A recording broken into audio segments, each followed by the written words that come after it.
Teman-teman mohon waktunya, kita masih terus bersama insya Allah, barangkali mungkin sampai pada asar ya, karena hari ini kita mau menuntaskan program Ramadan kita supaya bisa langsung bekerja nantinya, sehingga bisa efektif waktu yang kita punya untuk Ramadan, karena Ramadan tinggal 30 hari lagi ya kalau nggak salah ya, 30 atau 30, kurang dari 30 hari. Saya akan coba share program kita.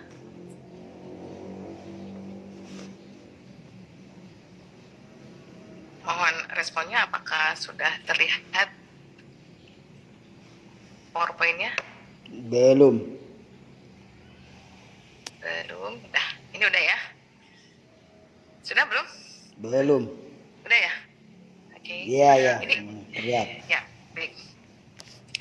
Secara umum inilah profil yang akan kita sampaikan atau proposal yang akan kita sampaikan, baik untuk kegiatan Ramadan ataupun program-program lain ya, kepalestinaan ya, inisiatif dan program KNP selama 2021.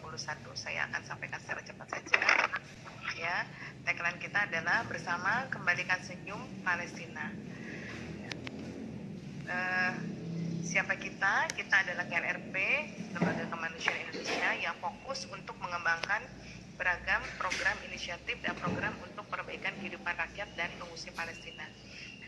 Kita pahami bersama bahwa KNRP khusus ya, karena namanya juga Komite Nasional untuk Rakyat Palestina, jadi yang kita fokuskan pekerjaan kita pada Palestina, rakyat Palestina, bukan saja pada rakyat Palestina yang tinggal di Palestina, tapi juga mereka-mereka yang mengungsi ke negara lainnya, bahkan including kalau kita memberikan penyaluran itu juga bagi mereka-mereka yang non-muslim ya, selama mereka berada di wilayah Palestina dan juga mengalami masalah yang berdekatan dengan para muslim lainnya, itu juga menjadi penerima manfaat dari kita adalah menjadi lembaga kemanusiaan yang kokoh dan terdepan dalam membantu Palestina. Dan alhamdulillah sejauh ini kita dianggap sebagai alamat Palestina di Indonesia ya. Jadi kalau teman-teman Palestina, saudara-saudara Palestina ingin mendapatkan bantuan, biasanya yang pertama kali mereka hubungi adalah KNRP. Misi utama KNRP adalah misi kemanusiaan. Jadi bukan politik ya, bukan juga militer. Ini perlu kita bersihkan ya dari nanti pemaparan kita ya, tausiah-tausiah kita, komunikasi-komunikasi kita tentang kepalestinaan, agar mengkhususkan konten kita tentang humanity atau kemanusiaan ya. Satu, melakukan sosialisasi dan edukasi tentang permasalahan Palestina.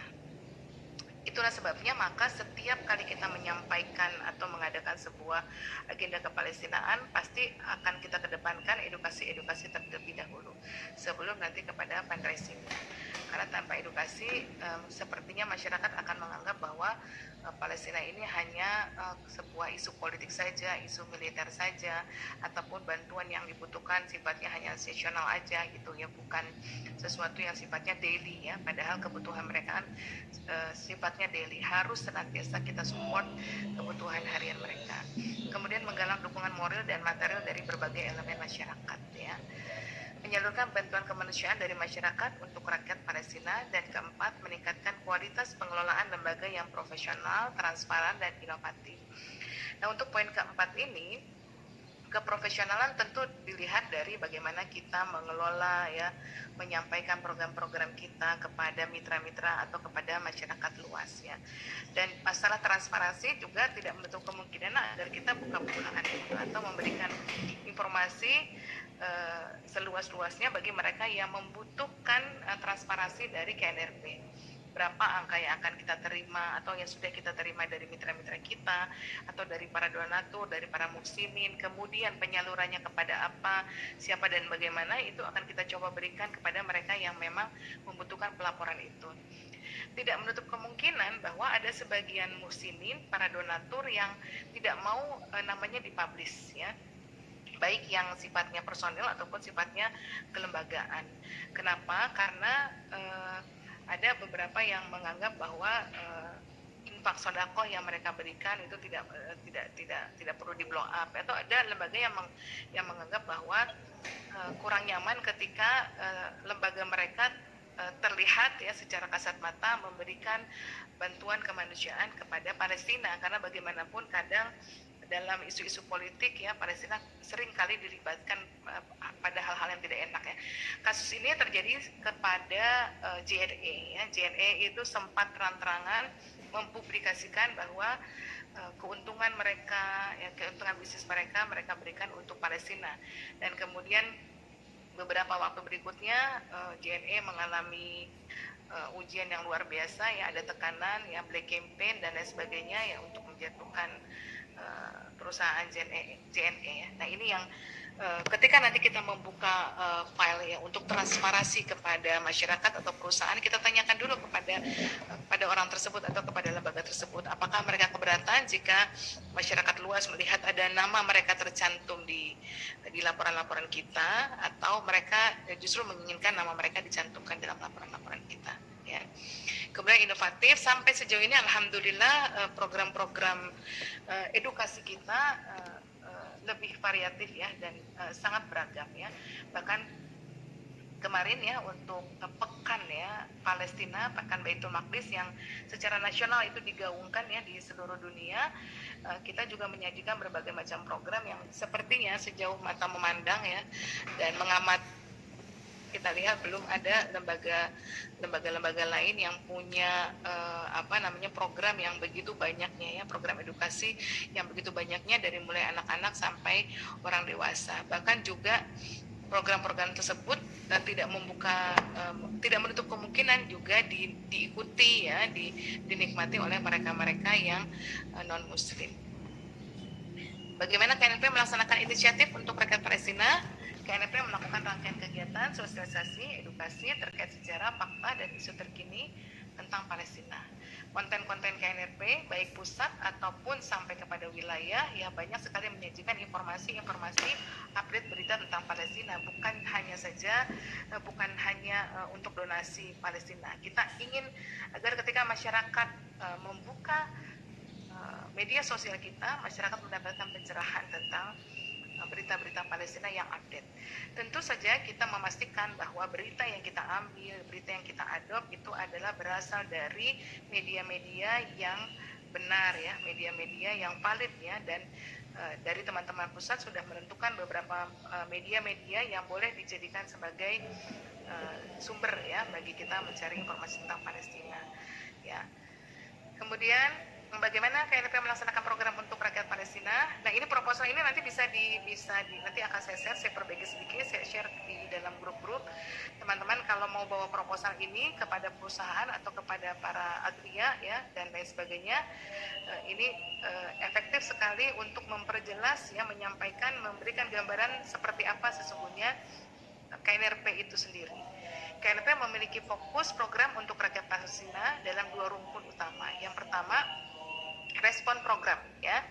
Ada rangkaian program untuk memenuhi kebutuhan dasar dan kebutuhan emergensi rakyat Palestina di wilayah Palestina terjajah, dan camp pengungsian berupa pangan, kesehatan, pendidikan, akses ekonomi, dan kebutuhan emergensi lainnya.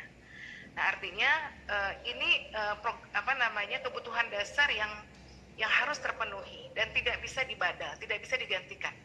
Ya, jadi setiap kali penyaluran kita pasti isi dari penyaluran itu sudah ada pos-posnya untuk kebutuhan pangan, kebutuhan kesehatan, pendidikan, akses ekonomi, dan kebutuhan emergensi lainnya.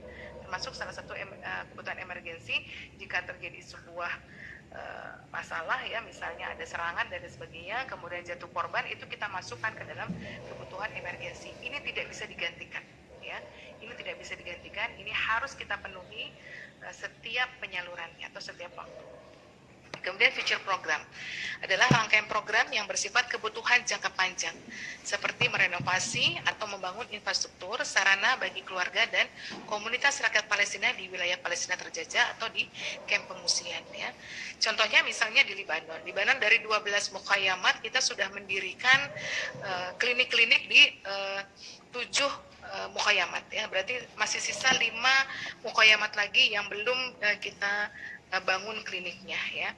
Kemudian di setiap wilayah-wilayah pengungsian itu juga misalnya kita mendirikan lembaga atau pusat-pusat pelatihan. Dan kemarin di Gaza ketika corona sedang dalam puncak-puncaknya di Gaza, kita sudah mengaktifkan ya, bukan membeli, mengaktifkan 15 ambulan ya untuk mensupport kebutuhan Palestina di Gaza dan di kawasan West Bank ya. Kadang-kala juga kita mengalami hambatan nih dalam kebutuhan dalam program Future ini ya. Misalnya di Gaza ya, atau di West Bank. Kadang kita membeli tanah ya untuk diwakafkan dan kita bangun fasilitas publik di sana. Nah, kemudian fasilitas tersebut yang kita bangun kadang rusak ya, hancur karena serangan dan lain sebagainya oleh pasukan penjajah Israel. Nah, setelah itu ya kita akan siapkan lagi dana untuk pembangunannya. Jadi intinya program jangka panjang ini kita menyiapkan terus-menerus kebutuhan sarana publik masyarakat Palestina ya, dan angkanya unlimited ya. Saya perlu menyampaikan angka unlimited agar terbayang betapa besarnya kebutuhan rakyat Palestina yang harus kita penuhi, karena yang kita bantu adalah sebuah negara ya, bukan sebuah komunitas atau bukan sebuah wilayah. Kebutuhan sebuah negara yang 80% penduduknya berpencar di banyak negara-negara di sekitarnya. Ini adalah respon program ya, pangan yang kita penuhi kebutuhannya, obat-obatan, Idul Adha, terapi trauma, air dan sanitasi. Kita tahu air di Gaza itu menjadi sangat bermasalah ya, karena saluran-saluran airnya sudah tercemari dengan berbagai macam limbah dan laut di sekitarnya akibat beberapa saluran-saluran air itu dirusak ya oleh serangan-serangan Israel, sehingga mereka harus mendapatkan bantuan air atau mereka harus mengambil air dari beberapa wilayah yang memiliki sumber air ya. Biasanya ada beberapa aktia atau komunitas atau lembaga kemanusiaan yang mengaktifkan atau membuat sumur air di sana, dan itu pun harus dibatasi. Kadang 15 liter itu diberikan per setiap keluarga, per kepala keluarga ya, selama sebulan. Jadi bisa kita bayangkan mereka hanya disupport, airnya sih gratis ya, tapi barangkali angkutnya itu bayar ya. Tapi hanya boleh menerima setiap keluarganya itu sekitar 15 liter untuk sebulan, 15 liter air bersih sebulan. Kemudian Ramadan adalah sebuah program yang senantiasa kita lakukan setiap tahunnya, karena kita tahu kebutuhan Ramadan di seluruh kaum muslimin di seluruh dunia juga meningkat ya, baik kebutuhan sandang pangan dan lain sebagainya. Apalagi juga kita ingin memastikan bahwa anak-anak Palestina itu pada saat Hari Raya Idul Fitri juga memakai baju baru sama dengan kita ya, mendapatkan kebahagiaan sama dengan kita. Kemudian program musim dingin yang agak susah menjualnya di Indonesia karena kita tidak punya musim dingin seperti di sana, tapi berbagai macam ikhtiar kita ya, informasi dan sebagainya kita sajikan agar masyarakat Indonesia mengetahui dengan jelas sebenarnya masalah apa sih yang terjadi pada waktu musim dingin di kawasan Palestina atau pengungsi lainnya. Nah, ini future program ya, program jangka panjang yang setiap kali penyaluran kita akan menyaksikan betapa bagusnya bangunan-bangunan klinik, sekolah-sekolah ya, pusat-pusat pendidikan, pusat pengembangan diri, ambulan-ambulan yang sudah kita adakan untuk rakyat Palestina, baik yang ada di Palestina sendiri ataupun di wilayah pengungsi lainnya. Dan tidak main-main ya ketika kita memberikan bantuan seperti ini, fasilitas yang kita bangun adalah fasilitas standar internasional. Jadi bukan standar Tangerang Selatan atau bukan standar Banten ya, bukan standar puskesmas kita, tetapi saya menyaksikan dengan kasat mata saya sendiri bahwa fasilitas-fasilitasnya adalah standar internasional ya, berbagai macam alat ya, bangunan dan fasilitas lainnya sudah disesuaikan ya, karena memang seperti itulah wilayah Palestina dan negara-negara pengungsi lainnya. Memang tidak pernah kita membuatnya asal-asalan. Kita melakukan dan berusaha memberikan yang terbaik ya, termasuk mobil ambulan yang kita siapkan juga untuk mereka baik dalam kondisi emergensi ataupun dalam kondisi normal. Termasuk yang belum disebutkan di sini adalah pembangunan klinik di Rafah, perbatasan Gaza dengan Mesir. tadinya kita hanya berpikir bahwa klinik ini kita bangun karena sering sekali ada serangan-serangan ya di wilayah Gaza. Kemudian kadang mereka harus menyeberang ke Mesir untuk mendapatkan bantuan medis ya. Faktanya kemudian mereka harus menunggu di perbatasan ya. Kalau teman-teman kapan-kapan mengikuti juga kajian kepartisian KNP, kita akan lihat di perbatasan itu seperti orang kayak pasar, orang nunggu banyak gitu, nunggu pintu perbatasan dibuka, yang dibukanya suka-suka gitu, dibuka mungkin barangkali setelah 4 bulan, cuma 4 hari. Nah, kadang banyak sekali korban-korban berjatuhan ya, mereka-mereka yang akhirnya meninggal dunia di perbatasan karena terlalu lama menanti dibukanya pintu, padahal kondisi mereka sudah sangat kritis. Nah, itu menjadi inspirasi bagi kita untuk mendirikan rumah sakit di Rafah. Harusnya akhir 2020 kemarin rumah sakit itu sudah jadi, tetapi kita tertimpa pandemik ya, donasi kita tidak sebesar sebelumnya. Nah, mudah-mudahan tahun 2021 ini kita bisa kembali membangun ya klinik di Rafah, dan ternyata baru kita rasakan betapa itu menjadi urgent ya, apalagi dalam kondisi pandemik ya. Kemudian ada program sesional ya, program ini yang pasti kita adakan ya, dan ini menjadi event bagi kita untuk mengajak dari teman-teman pusat, mengajak teman-teman dari setiap daerah ya untuk mewakili daerahnya masing-masing, dipilih, digilir untuk menyaksikan penyaluran-penyaluran. Nah, ini jadi modal dan harapan kita ya untuk bisa melihat bagaimana sesungguhnya rasionalisasi dari donasi-donasi yang kita galang dari wilayah Banten ya. Untuk apa, siapa peruntukannya dan lain sebagainya. Dan ini berbeda dengan lembaga-lembaga lainnya bahwa biasanya dikirimkan hanya orang-orang tertentu saja, dan kita digilir nih. Jadi mudah-mudahan teman-teman yang hadir di sini bisa diberi kesempatan oleh Allah Subhanahu Wa Taala dikirim dari Banten ya, menjadi utusan Banten untuk melihat ya apa saja yang sudah kita salurkan kepada saudara-saudara kita di Palestina ya.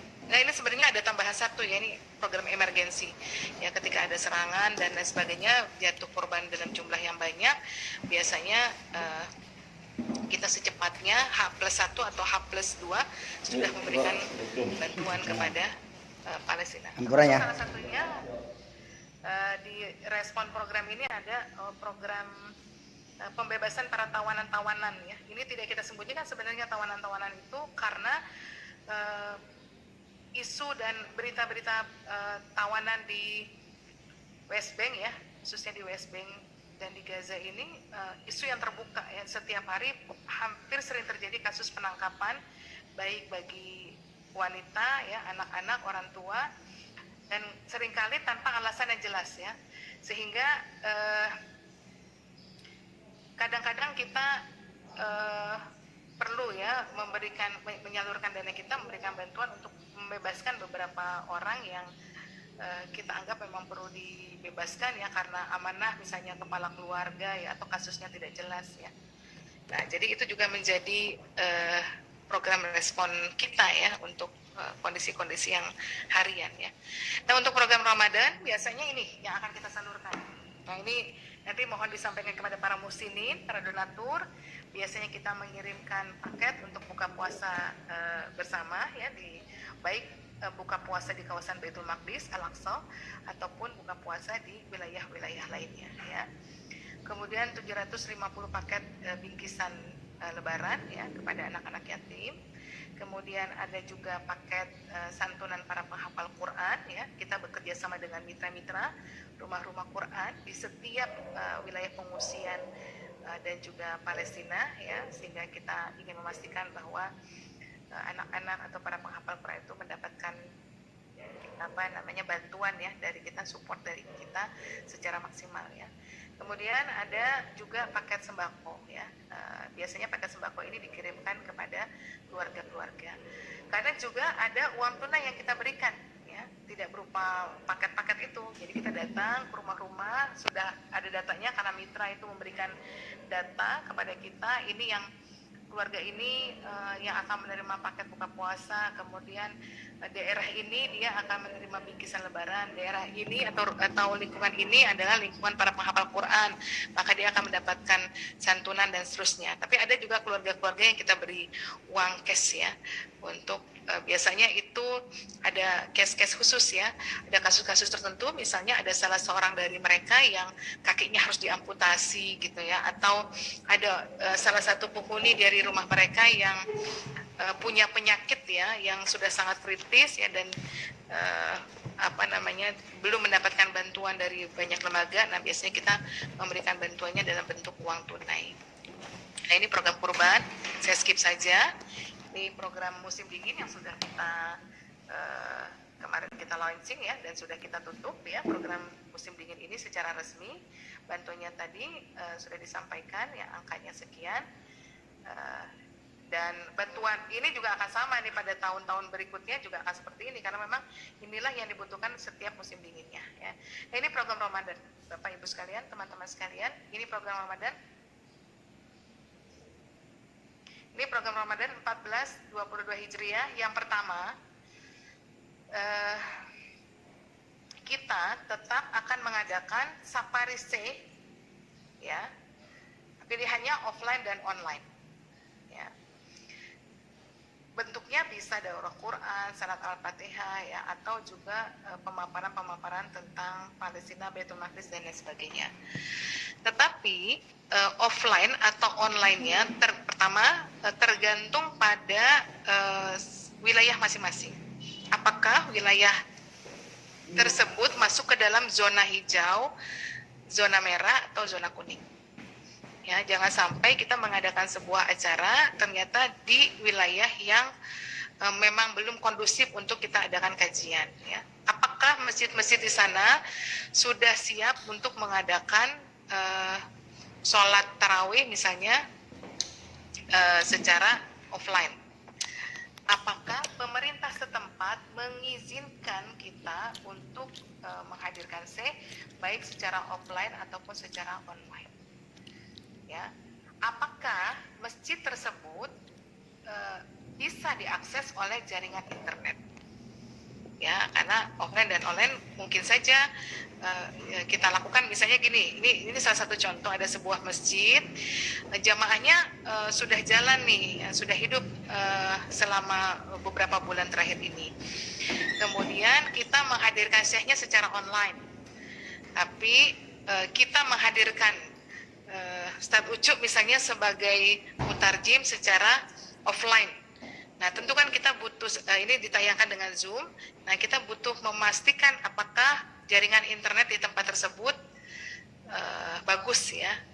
Karena biasanya kan ada daerah-daerah yang jaringannya lemah gitu, sehingga kalau kita menyampaikan atau mengundang secara online kadang sulit ya. Kita sudah punya, saat ini kita sudah menerima beberapa data syekh yang masuk untuk Ramadan, syekh dan syekhah. Ya, jadi ada syekh, ada syekhah. Ya, berarti ada seorang syekh wanita. Nah, kalau teman-teman ingin memprogramkan sebuah agenda acara dengan tema keperempuanan, kewanitaan, kemuslimahan, nanti bisa mengundang syekhah. Ya. Kemudian yang berikutnya adalah program dongeng atau nobar. Ya, ini film Salahuddin Al-Ayyubi, film animasi untuk anak-anak dan lain sebagainya ya, sudah kita siapkan. Ada juga beberapa pendongeng-pendongeng yang kita siapkan juga untuk support program ini. Dan program ini bisa kita sajikan untuk sekolah-sekolah ya, ataupun secara umum dengan target anak-anak dan remaja atau umum ya. Jadi ini bisa kita bawa ke sekolah-sekolah ya. Kemudian ada program kupon atau canceling. Ya, ini juga kuponnya sudah kita siapkan, cancelingnya juga sudah kita siapkan, bisa kita sampaikan kepada komunitas masjid atau sekolah ya, ataupun majelis taklim misalnya, dan masyarakat luas ya. Kuponnya kita siapkan dalam jumlah yang banyak. Kita sudah menyiapkan kupon dalam jumlah yang banyak. Nanti rencananya kupon itu dimasukkan ke dalam amplop. Kita sertai leaflet. Leaflet itu isinya tentang profil KNRP dan bentuk penyalurannya selama ini seperti apa. dan kemudian penawaran berapa angka yang mereka akan donasikan, sodakokan kepada Palestina melalui KNRP. Kemudian kajian-kajian umum ya, baik sifatnya kemuslimahan ataupun hal-hal yang di luar kePalestinaan. Nah, target kita secara nasional 20M, target Banten 5M.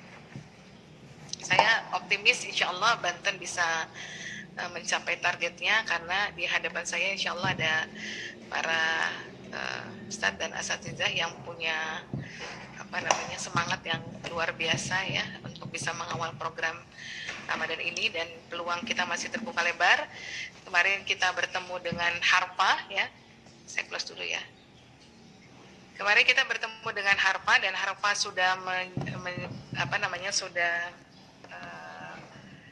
bersepakat ya untuk sama-sama berkolaborasi dengan kita untuk program Ramadan ini. Jadi tinggal tunggu gongnya, ini tinggal tunggu kita bergerak aja di sini. Dan juga dengan beberapa sekolah ya. Ini gimana? Mau kita lanjutkan atau gimana, Pak Heru? Lanjut aja. Suara saya masih terdengar ya. Teman-teman, kira-kira seperti itu gambaran program Ramadan kita. Dan kalau kita saling menunggu, nanti jalannya semakin lambat ya. Jadi saya mengusulkan agar setiap kita ya, setiap relawan yang hadir ya, ada 15 lebih yang hadir di sini, itu bisa berkontribusi, misalnya setiap orang mengupayakan satu agenda di bulan Ramadan. Nanti kita isi listnya sama-sama ya, bentuknya terserah ya, bentuk kegiatannya terserah, komunitasnya terserah ya, kita isi dalam time schedule kita. Nanti kita lihat siapa yang membutuhkan syekh ya, apakah ada yang membutuhkan pendongeng dan program-program lain, sehingga ada banyak titik yang bisa kita bisa kita adakan di bulan Ramadan. Kalau untuk mengundang syekh atau menyampaikan mengundang syekh offline dan online itu, kita masih mengagendakan 2 minggu pertama di Ramadan ya, 2 minggu awal di Ramadan. Meskipun tidak menutup kemungkinan pada pekan ketiga dan pekan keempatnya kita bisa invite lagi saya secara online ya. Tetapi untuk program lain, misalnya dongeng ya, kemudian kupon dan lain sebagainya, itu bisa kita laksanakan sampai hari-hari terakhir Ramadan ya. Kira-kira begitu. Bagaimana? Apakah ada pertanyaan atau ada tanggapan dari teman-teman sekalian? Silakan. Mana ya? Oke, assalamualaikum warahmatullahi wabarakatuh. Waalaikumsalam warahmatullahi wabarakatuh. Sambil saya buka lagi share screen-nya ya, Tat. Apa ya, Bu? Share screen-nya saya buka lagi. Nggih, monggo. Antum mau menyampaikan sesuatu, silakan, Satyajid. Iya.